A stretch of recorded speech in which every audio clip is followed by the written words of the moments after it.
ஸ்ரீசக்கர வரதாச்சாரியம் சுத்தசத்வ குருத்தமம் ஸ்ரீநிதிம் ராகவம் வந்தே he அபார கருணாகரம். கவசம் connect நேயர்களுக்கு நமஸ்காரம்.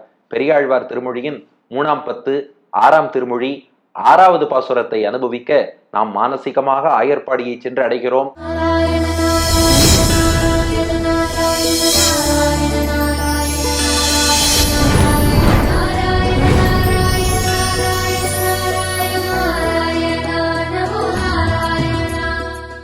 கண்ணபிரான் குழலோசையை அற்புதமாக செய்து வருகிறான். அந்த இன்னிசை நம் காதுகளில் அமுதமாக பாய்ந்து வருகிறது. இந்த நிலையில் 6வது பாசுரம் பெரியாழ்வார் எப்போதும் போல வர்ணிக்கிறார். முதல் 2 அடிகள் கண்ணனுடைய பெருமை, எப்பேற்பட்ட கண்ணன் குழல் ஊதினான் என்பதை தெரிவிக்கிறார். அடுத்த 2 அடிகள் அந்த குழலோசையால் ஏற்பட்ட மாற்றம் என்ன என்பதை தெரிவிக்கிறார்.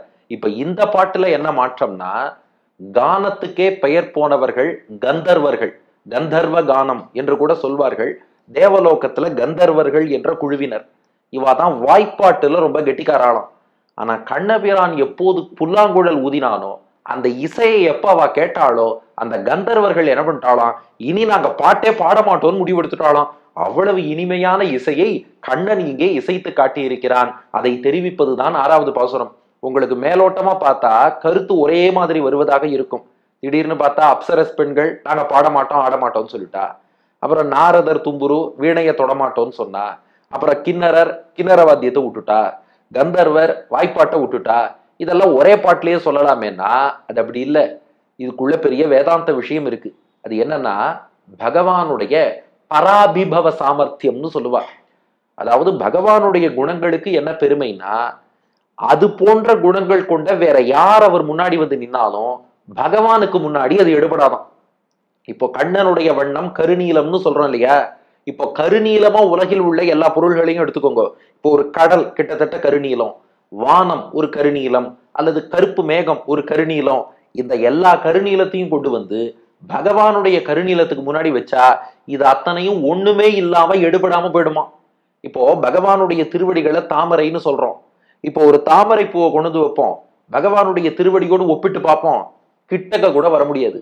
பெருமாளுடைய திருக்கண்கள் இருக்கே சூரிய சந்திரனை போலங்கிறோம். இப்ப சூரியனையும் சந்திரனையும் கொண்டு வந்து இவன் கண்ணோட ஒப்பிட்டு பார்த்தா சூரிய சந்திரர்கள் ஒண்ணுமே இல்லைன்னு தெரியும்.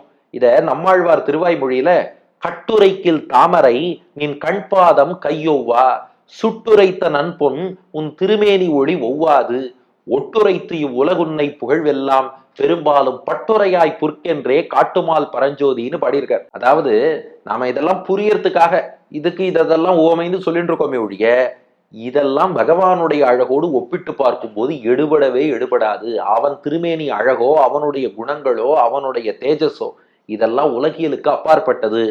அதே மாதிரி தன்மையோடு வேற யார் வந்தாலும் அவன் முன்னாடி எடுபடாம போயிடுவா. அதைத்தான் சிம்பாலிக்கா பெரியாழ்வார் எப்படி காட்டுறாருன்னா, கண்ணன் புல்லாங்குழல் ஊதறான், அது இசை என்ற துறையை சார்ந்தது. அப்ப அந்த இசைத்துறையில யாரெல்லாம் இருக்காளோ எல்லாரும் அந்த குழலோசை முன் எடுபடாம போறான்னா என்ன அர்த்தம்னா, இது போல பகவானுடைய ஒவ்வொரு குணத்துக்கும் பொருத்தி பாருங்க. அவன் முன்னாடி இப்ப பகவான்கிட்ட கருணை நிறைய இருக்கு. இப்ப லோகத்துல ஒரு பெரிய கருணை உள்ளவர் வள்ளல்னு ஒருத்தரை கூட்டின்னு வரோம். பகவானோடு ஒப்பிட்டு பார்த்தா இவர் தான் பெரிய கருமின்னு ஆயிடும். லோகத்துல யார வள்ளல்னு சொல்றோமோ பகவானுடைய வள்ளல் தன்மையோடு ஒப்பிட்டு பார்த்தால் இவர் தி கிரேட்டஸ்ட் மைசர், கருமின்னு பேர் வாங்கிட்டு போயிடுவார். ஏன்னா அவன் வள்ளல் தன்மை அவ்வளவு வசதியா இருக்கு. நம்மோடு ஒப்பிட்டு பார்க்கும்போது வள்ளலாக தெரிபவர் பகவானோடு ஒப்பிட்டு பார்க்கும்போது கருமியாவார். நம் பார்வையிலிருந்து சிறந்த பாடகராக தெரிபவர் பகவான் பாட ஆரம்பிச்சார்னா வாயை மூடிக்கொள்வார். இதுதான் தாத்பரியம். இத மனசுல வச்சுட்டு அப்படியே 6வது பாசுரத்தை ரசிப்போம். செம்பெரும் தடங்கண்ணன் திரள் தோழன் தேவகி சிறுவன் தேவர்கள் சிங்கம், நம் பரமன் இந்நாள் குழலூத கேட்டவர்கள் இடருற்றன கேளீர், அம்பரம் திரியும் காந்தப்பர் எல்லாம் அமுத கீத வலையால் சுருக்குண்டு, நம்பரம் அன்றென்று நாணி மயங்கி நைந்து சோர்ந்து கைமறித்து நின்றனரே. செம்பெரும் தடங்கண்ணன் திரள் தோழன் தேவகி சிறுவன் தேவர்கள் சிங்கம், நம் பரமன் இந்நாள் குழலூத கேட்டவர்கள் இடருற்றன கேளீர், அம்பரம் திரியும் காந்தப்பரெல்லாம் அமுத கீத வலையால் சுருக்குண்டு, நம்பரம் அன்றென்று நாணி மயங்கி நைந்து சோர்ந்து கைமறித்து நின்றனரே. எங்க கண்ணன் எப்படிப்பட்டவன் தெரியுமா? பாட்டின் முதல் பாதி, செம்பெரும் தடம் கண்ணன். கண்ணன்னா கண்ணை உடையவன், தடம்னா விசாலமான அகலமான, தடம் கண்ணன் அகலமான கண்களை உடையவன். பெரும் தடம் கண்ணன், பெரும் தடம், தடம்னாலே அகலம்தான், பெரும் தடம்னா மிக அகலமான மிகவும் விசாலமான அர்த்தம். அப்ப அந்த பெரு என்பதற்கு மிகவும்னு அர்த்தம் பண்ணிக்கணும். ஆங்கிலத்துல வெரின்னு சொல்லுவோம் பாருங்க, very good, very nice, very மச்னு சொல்றோம் பாருங்க. அது போல பெரும் தடம் கண்ணன்னா மிகப்பெரிய கண்களை கொண்டவன். அவ்வளவு பெரிய கண்களை விரித்து அடியார்களுக்கு கட்டாட்சம் பண்றான். அந்த கண் எப்படி இருக்கு? செம்பெரும் தடங்கண்ணன். செம்னா செம்மை, சிவப்பான அர்த்தம். நம்ம ஒருத்தர் ஆசையா பார்த்தோம்னா கண்கள் செவந்து இருக்குமா? கண்ணன் நம்ம எல்லாம் ஆசையோடு குளிர கட்டாட்சிப்பதாலே செவ்வரி ஓடி அவன் திருக்கண்கள் செவந்திருக்கு. அந்த செம்மை மிக்க சிவந்திருக்கக்கூடிய பெரும் தடம் கண்ணன், பெரிய விசாலமான மிக விசாலமான திருக்கண்களை கொண்டவன். அப்படின்னா என்ன அர்த்தம்னா, ஏதோ உதாரணத்துக்கு தாமரை போல கண்கள்னு சொன்னாலும் இந்த தாமரையும் அவன் கண்ணும் ஒண்ணு நினைச்சிடாதீங்கோ. அவன் கண்ணழகுக்கு முன்னாடி இந்த தாமரை எடுபடாது. அவன் கண்ணழகின் செம்மைக்கு தாமரை ஈடாகாது. பெரும் தடம்னு சொல்லக்கூடிய மிகப்பெரிய விசாலத்தன்மைக்கு தாமரை இதழ் ஈடாகாது. அப்படிப்பட்ட ஒப்பற்ற செம்பெரும் தடம் கண்ணன். அடுத்து திரள் தோழன். திரள் தோழன்னா உருண்டு திரண்ட திருத்தோள்களை கொண்டவன் அர்த்தம்.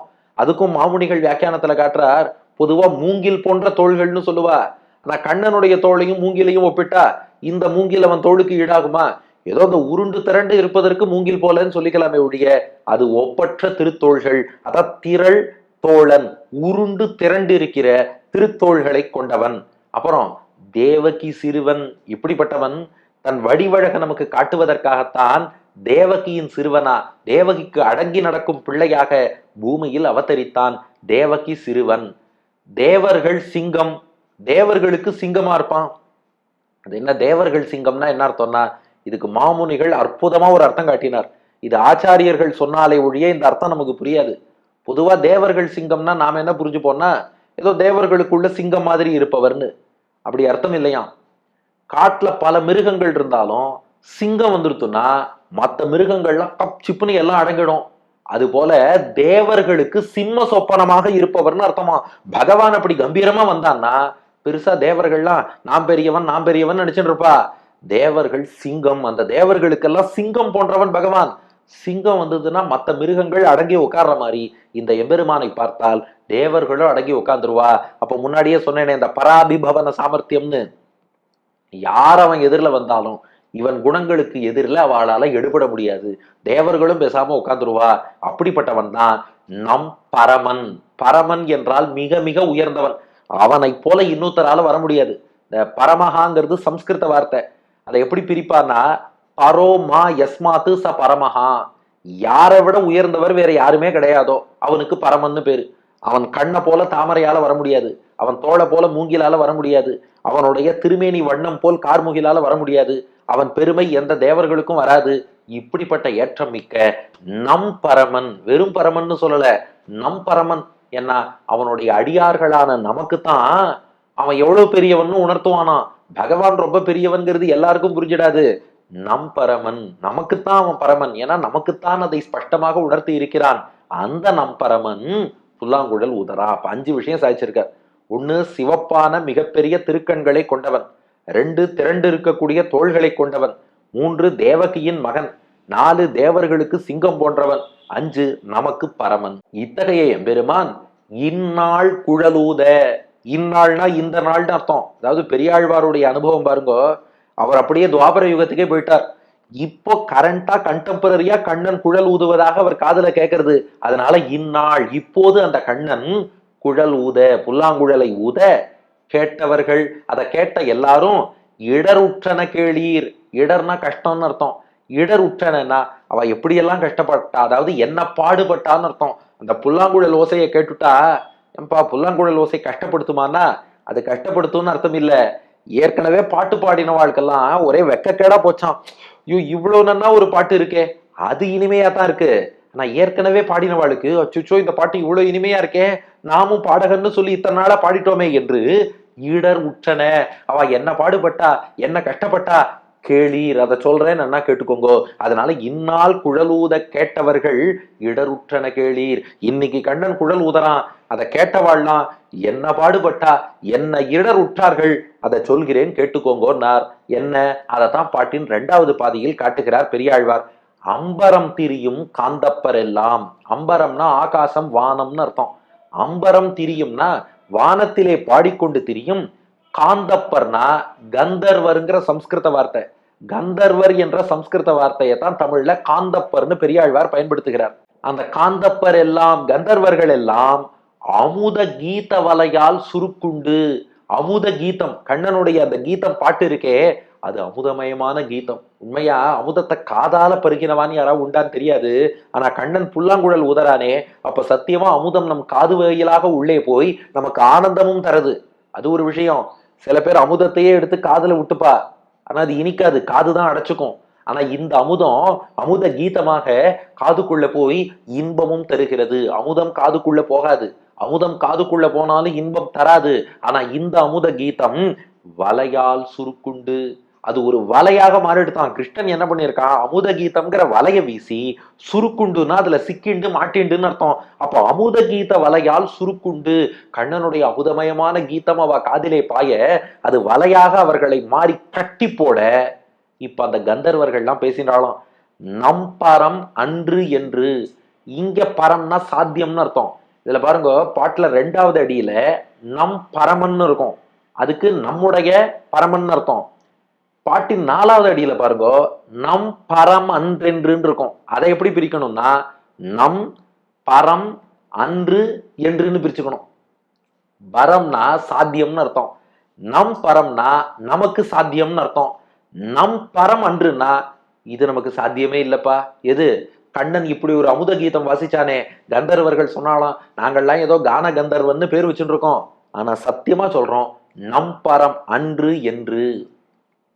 இப்படிப்பட்ட ஒரு ஓசை, இப்படிப்பட்ட சங்கீதம் என்பது எங்களுக்கு சாத்தியம் இல்லை, எங்களால பாட முடியாது என்று நாணி வெட்கப்பட்டார்களாம். எதை நினைச்சு வெட்கப்பட்டா, இதை ரொம்ப அழகா மாமுனிகள் வியாக்கியானம் பண்றார். இந்த பாஸ்ட், பிரசன்ட், ஃபியூச்சர், கடந்த காலம், நிகழ்காலம், எதிர்காலம்னு சொல்லுவோம் இல்லையா, கடந்த காலத்தை நினைச்சு நாணி, நாணம்னா வெட்கம், நாணி வெட்கப்பட்டார்களாம். ஐயோ, இத்தனை நாளா நாம ஏதோ பாடகர்னு சொல்லி பாட்டு பாடிட்டோமே, ஐயோ நினைச்சா எங்களுக்கே வெட்கமா இருக்கே, நாணி வெட்கப்பட்டார்கள். அப்புறம் மயங்கி, இப்ப பிரசன்ட் நிகழ்காலத்துல கண்ணனுடைய அந்த இசை காதல விழுறதோ இல்லையோ, மயங்கி அதுல அப்படியே மயங்கினாலாம். எதிர்காலத்துக்கு என்ன பண்ண போறா, அது அடுத்து. இப்போ மயங்கி நைந்து சோர்ந்து. நைந்துனா மனசு அப்படியே நொந்து போனார்களாம்.